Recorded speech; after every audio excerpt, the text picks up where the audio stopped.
لبرو من يتق الله يجعل له مخرجا كتب عليكم الصيام كما كتب على الذين من قبلكم لعلكم تتقون أبي بمنية تبرو رمضان بشين بوجنو مالو من الله كان تاني باسكن أخوة فالمكيشن بو رمضان ما قرمو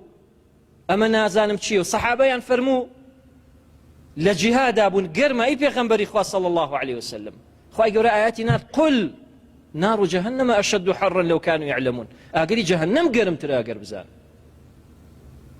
بويا بأو بري خوش حالية خوا خواد بيه خوا منتي بسرابك بدقينة أو مانغا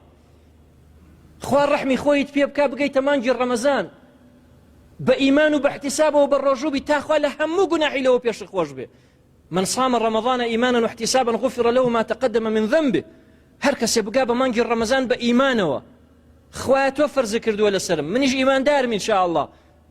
توفر ذكر دولة سلم وتشاوري أوهم وأجراكم كل رمضان توباس ذكر دولة غفر له ما تقدم من ذنبه خوا لهمو قناحي له بيش خوش به